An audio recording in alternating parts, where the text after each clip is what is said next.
نومنتخب نائب صدر کاملا ہیرس نے ایک بڑی سیاسی جماعت کے ٹکٹ پر اس عہدے کے لیے الیکشن جیت کر ایک نئی تاریخ رقم کی. ان کی کامیابی کو نہ صرف امریکیوں بلکہ تارکین وطن کے لیے بھی ایک اہم موڑ قرار دیا جا رہا ہے. وہ امریکہ میں دوسرے اہم اور طاقتور عہدے پر فائز ہونے والی پہلی اقلیتی خاتون تو ہیں ہی، لیکن ان کا یہاں تک پہنچنے کا سفر بھی خاصا غیر معمولی ہے. آئیے دیکھتے ہیں ان کے اس سفر کے کچھ اہم لمحات. امریکہ میں یہ ایک تاریخی لمحہ تھا. While I may be the first woman in this office, I will not be the last. 56 سالہ کاملا ہیرس نے اپنے ساتھی امیدوار اور نومنتخب صدر جو بائیڈن اور ووٹرز کا شکریہ ادا کیا،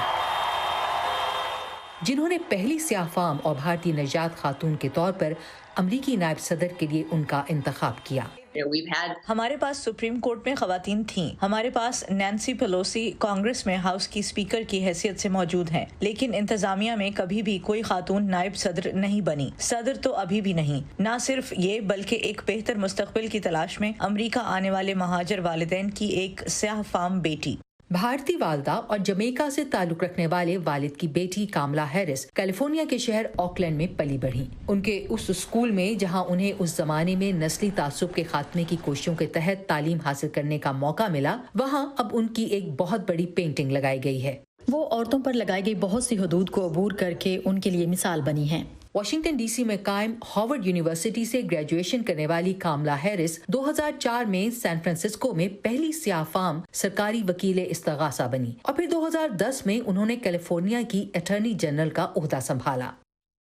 اس سال موسم گرما میں بلیک لائیوز میٹر تحریک کے مظاہروں کے دوران بائیں بازو کے کچھ ترقی پسندوں نے شکایت کی کہ کاملا ہیرس اس سے کہیں سخت پروسیکیوٹر تھیں جتنا وہ ظاہر کرتی ہیں. یہ کہ انہوں نے سزائے موت کے بارے میں متنازع موقف اختیار کیا، اور یہ کہ وہ پولیس کو قانونی خلاف ورزیوں پر جواب دہ ٹھہرانے میں ناکام رہی. کاملا ہیرس نے پہلی بار اس وقت تاریخ رقم کی جب وہ کیلیفورنیا سے امریکی سینٹ کے لیے منتخب ہوئیں.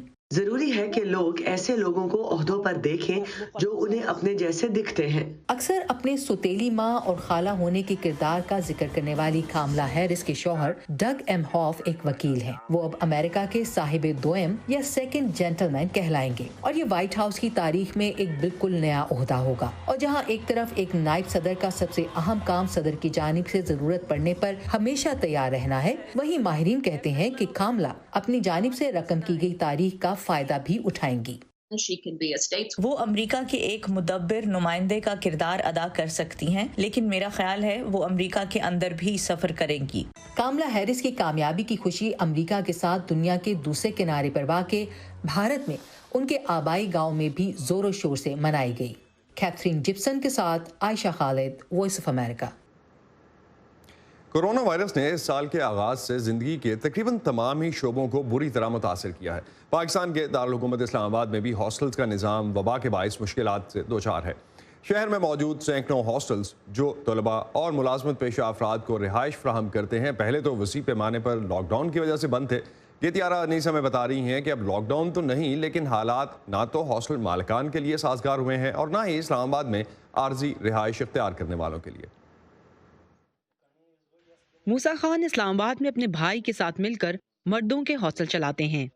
کووڈ کی وجہ سے ہاسٹلز کو بند کرنا ضروری تھا، مگر دفاتر اور تعلیمی ادارے کھل جانے کے باوجود ان کی پریشانی میں کمی نہیں آئی. موسیٰ کا کہنا ہے کہ غیر یقینی کی وجہ سے زیادہ تر لوگ اب بھی شہر واپس نہیں آ رہے. ایک تو یہ ہے کہ ہم جب منتھلی بیسس پہ اپنے ایکسپینسز دیکھتے ہیں جو کووڈ سے پہلے ہوتے تھے ابھی کووڈ کے بعد ہو رہے ہیں، تو وہ تقریباً ڈبل سے زیادہ ہو گئے ہیں. رینٹ بڑھاتے ہیں تو ان کے لیے بھی وہ نہیں ہوتا کہ مطلب برداشت کر سکے. پھر سے چونکہ ڈیلی بیسس پہ ہم نوٹیفیکیشنز دیکھتے ہیں کہ یہاں پہ اسکولز بند کیے، یہاں پہ کالجز بند کیے. کل بھی مجھے ایک لڑکے نے فون کیا کہ میں ٹویٹر پہ دیکھ رہا تھا ڈی سی صاحب کی ایک نوٹیفیکیشن کہ یہ سیکٹرز یہ بند کیے اسلام آباد میں، تو یہ G10 میں بھی مطلب یہ مسائل ہیں، تو کیا میں آ سکتا ہوں یا نہیں؟ کرونا وائرس کے سبب لاک ڈاؤن یوں تو ختم ہو چکا ہے، لیکن وبا کی دوسری لہر کی وجہ سے سینکڑوں ہاسٹل اب بھی خالی پڑے ہیں یا آدھے سے بھی کم گنجائش پر کام کر رہے ہیں. ہاسٹل مالکان کے مطابق وہ عمارتوں کے کرائے اور بلز ادا نہیں کر پا رہے. کسی کے 4-5 ہاسٹل ہے تو ظاہری بات ہے اس کا جو رینٹ ہوتا ہے ماہوار تو وہ بڑھتا ہے نا، کیونکہ اگر میرے اوپر جو ہے نا 1 مہینے کا رینٹ آ گیا ہے تو اس کے اوپر 5-6 ہاسٹلوں کا رینٹ آئے گا، تو مطلب اس کو بہت زیادہ نقصان ہوا ہے. کافی لوگوں نے جو ہے نا ہاسٹل ختم کر لیے. دوسری طرف شہر میں عارضی رہائش تلاش کرنے والے بھی مشکل میں ہیں. جہاں ہاسٹل مالکان کووڈ کی وجہ سے پیدا ہونے والی صورتحال کی وجہ سے پریشان ہیں، وہیں ان ہاسٹلز میں رہنے والے ملازمتیں چلی جانے کی وجہ سے اس کے اخراجات برداشت نہیں کر پا رہے اور ان کے متبادل ڈھونڈنے پر مجبور ہیں. ایشین ڈیولپمنٹ بینک کے مطابق پاکستان میں کرونا وائرس کی وجہ سے 15 لاکھ سے 23 لاکھ نوجوانوں کے بے روزگار ہونے کا خدشہ ہے. شہنیلا اپنی ایک ملازمت کھو چکی ہیں اور فی الحال ایک ویب سائٹ کے ساتھ منسلک ہیں. اپنے آبائی علاقے میں بہتر انٹرنیٹ کی سہولت نہ ہونے کی وجہ سے وہ اسلام آباد میں ہی رہنے پر مجبور ہیں. انہوں نے ہاسٹل کا ایک متبادل تو تلاش کیا، لیکن اس کا مالی بوجھ اٹھانا بھی مشکل ہو رہا ہے. چھوٹا سا گھر کا پورشن لیا جس میں 2 کمرے تھے اور کچھ گرلز کو اپنے ساتھ ملا لیا کہ ہم یہیں پہ رہیں گے. جب ان لڑکیوں کا بھی کام ختم ہو گیا اور وہ اپنے علاقے کی طرف موو کر گئیں، وہ چلی گئیں، تو ہمیں وہ بہت زیادہ ایکسپینسو پڑا. پہلے تو یہ ہے کہ 3-4 مہینے ہم کوشش کریں گے کہ فائنینشلی اس کو سسٹین کریں، اور اگر ہم نہیں کر سکیں گے تو ہم اپنے علاقے کی طرف واپس جائیں گے، کیونکہ ایٹ لیسٹ ہمیں وہاں رینٹ تو نہیں دینا پڑے گا. اسلام آباد میں آئے دن لگنے والے منی سمارٹ لاک ڈاؤنز اور کووڈ کیسز کی نئی لہر سے ہاسٹل چلانے والوں کے لیے مکینوں کی فوری واپسی کی امید ماند پڑ گئی ہے. دوسری جانب ملازمتوں کی غیر یقینی صورتحال اب انہیں بھی شہر چھوڑنے پر مجبور کر رہی ہے جو اب تک ان ہاسٹلز میں رہ رہے تھے. گیتی آرانیز، وائس آف امریکہ، اسلام آباد. پاکستان نے اسکواش کی دنیا پر تقریباً 4 دہائیوں تک حکمرانی کی، لیکن 90 کی دہائی میں جہانگیر خان اور جانشیر خان کی ریٹائرمنٹ کے بعد سے کوئی بھی پاکستانی اس کھیل میں کوئی بڑا اعزاز اپنے نام نہیں کر سکا. خیبر پختونخوا کی حکومت نے ملک میں اس کھیل کی اثر نو بحالی کے لیے جانشیر خان کی خدمات حاصل کی ہیں. مزید جانتے ہیں پشاور سے نظر الاسلام کی رپورٹ پر. خوشحال ریاض خان پاکستان انڈر 19 اسکواش کے کھلاڑی ہیں. وہ گزشتہ کئی سالوں سے پشاور میں اسکواش کی پریکٹس کر رہے ہیں، لیکن سابق عالمی چیمپئن جانشیر خان کی کوچنگ کے بعد ان کی نظریں عالمی چیمپئن کے ٹائٹل پر مرکوز ہو گئی ہیں. وہ ایک لیجنڈ ہیں. جب وہ ہمارے پیچھے بیٹھتے ہیں ہمیں ہمارے ایک سورس آف انسپریشن ہے. جب وہ ہمارے پیچھے بیٹھتے ہیں تو ہمیں بہت اچھا لگتا ہے اور ہمیں اور دلچسپی ہوتی ہے کہ ہم زیادہ سے زیادہ اچیو کریں پاکستان کو ہائی لیول پہ. صوبہ خیبر پختونخوا کے علاقے نوا کلی نے دنیا کو تقریباً 40 سال تک اسکواش کے عظیم کھلاڑی دیے. ان میں جان شیر نے 8 مرتبہ ورلڈ اوپن، 6 دفعہ برٹش اوپن، 11 مرتبہ ہانگ کانگ اوپن جبکہ 6 مرتبہ US اوپن کا ٹائٹل جیتا. اس وقت پاکستان جو ہے نا وہ ٹاپ 60 میں ہے، 60 میں، جو کہ بڑی افسوس کی بات ہے، اس لیے کہ ایک زمانہ تھا کہ ہمارے کوارٹر فائنل میں 6 کھلاڑی ہوتے تھے، ابھی 1 کھلاڑی بھی نہیں ہے، تو بڑا افسوس ہوتا ہے. اور گورے بھی یہ حیران ہے کہ پاکستان رول کیے اسکواش پہ اور ابھی کوئی کھلاڑی نہیں ہے ٹاپ پہ. تو انشاءاللہ یہ ہے کہ ہماری یہ کوشش ہے کہ کسی طریقے سے یہ کھویا اعزاز جو ہے نا وہ حاصل کر سکے. پاکستان ایک بار پھر وکٹری سٹینڈ پر نظر آئے، اس کے لیے جانشیر خان خود کھلاڑیوں کی کوچنگ کر رہے ہیں.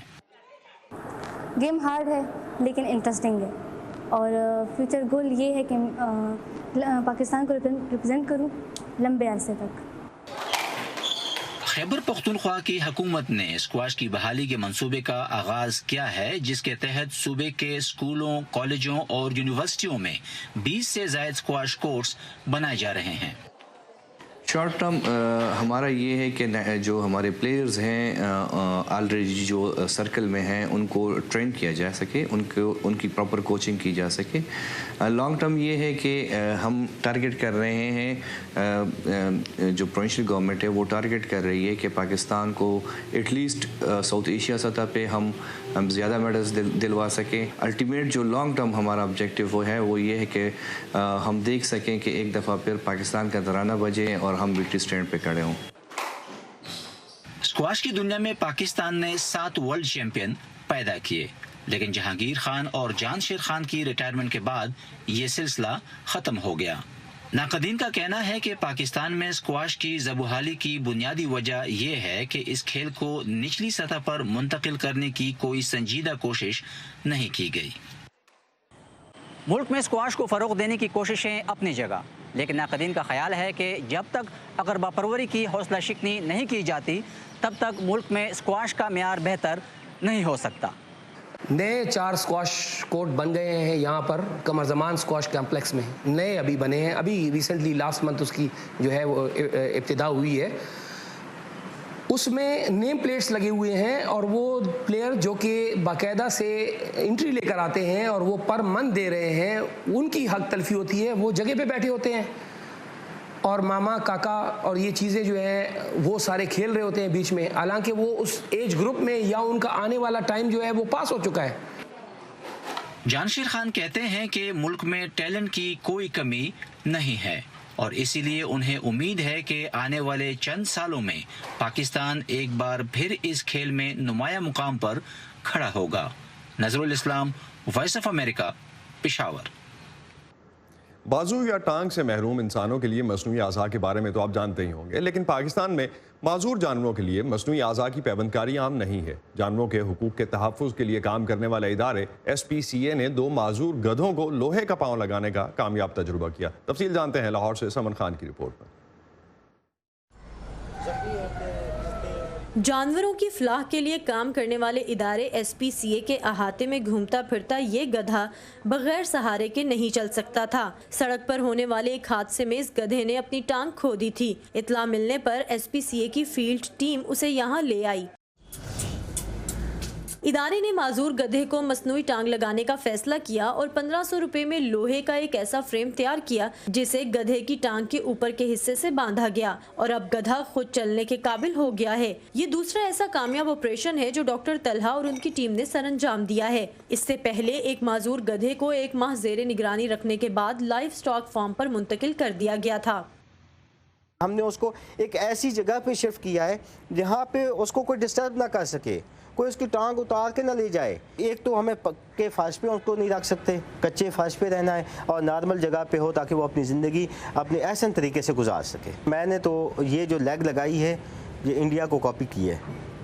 انڈیا میں یہ ماڈل آلریڈی چل رہا ہے اور وہ لوگ اس کو یوز کر رہے ہیں، میں نے اسی کو کاپی کیا ہے کیونکہ یہ اکنامیکل ہے۔ پاکستان میں اکثر مال بردار جانوروں کو حادثات میں زخمی یا معذور ہونے پر لاوارث چھوڑ دیا جاتا ہے۔ جانور یا تو زخموں کی تاب نہ لاتے ہوئے قدرتی موت مر جاتا ہے یا پھر اس کی مشکل آسان کرنے کے لیے کوئی ادارہ اسے زہر دے کر مار دیتا ہے۔ ڈنکی کو تو ہاتھ لگانا کوئی گوارا نہیں کرتا کہ میں ڈنکی کا ڈاکٹر ہوں، میں اس کا بھی جو ہے نا علاج کروں۔ ہمارے پاس جو جانور آتے ہیں وہ موسٹلی ایکسیڈنٹل کیس آتے ہیں، جو روڈز پہ ایکسیڈنٹ ہو جاتے ہیں، اور کچھ ایسے آتے ہیں جن کی ٹانگیں ناکارہ ہو گئی ہیں۔ اگر نہ کرتے ٹوٹی ہوئی ہڈی کے ساتھ چلتا ہوا اور پین کی کنڈیشن میں، درد اور تکلیف میں اپنی زندگی گزار کے مر جاتا ہے اور اس میں کیڑے پڑ جاتے ہیں۔ اسی ادارے میں سفید موتیے سے متاثرہ جانور بھی موجود ہے جو تجربہ کار ڈاکٹر اور متعلقہ طبی آلات کا منتظر ہے۔ دیز آر ایکسپینسو تھنگ اور ماڈرنائزیشن کی اس میں بہت زیادہ ضرورت ہے، اور ہمارے فیلڈ میں ویٹنری سرجری میں اور ہماری اس میں بہت نئی چیزیں ہیں جو کہ یہاں پہ اڈاپٹ کی جا سکتی ہیں۔ There should be very good hospital اور اس پہ ڈائگنوسٹک فیسلٹیز، ایکس ریز اور الٹرا ساؤنڈ اور لیبارٹری ٹیسٹ اور کلینکل سروسز اور بہتر ہونی چاہیے۔ لوگ اس کو فنڈ کریں اور اس میں ہم سب ماڈرن فیسلٹیز لے کے آئیں۔ ایک سادہ سے آپریشن کے بعد اب یہ گدھا اپنی زندگی کے باقی دن سکون سے گزار سکے گا، مگر اس جیسے کئی اور جانور اب بھی رحم اور مدد کے منتظر ہیں۔ ایسی کامیاب سرجریز کے بعد پاکستان میں شاید جانوروں کو مصنوعی اعضاء لگنا شروع ہو جائیں، لیکن ان میں جدت لانا تاحال ایک خواب ہے جس کی تعبیر کے لیے منافع کی توقع سے زیادہ جانوروں کی فلاح و بہبود کو مد نظر رکھنا ہوگا۔ Saman Khan, Voice of America, Lahore. یہ تھا آج کا ویو 360۔ اب تک کے لیے اتنا ہی۔ اسد اللہ خالد کو اجازت دیجیے، خدا حافظ۔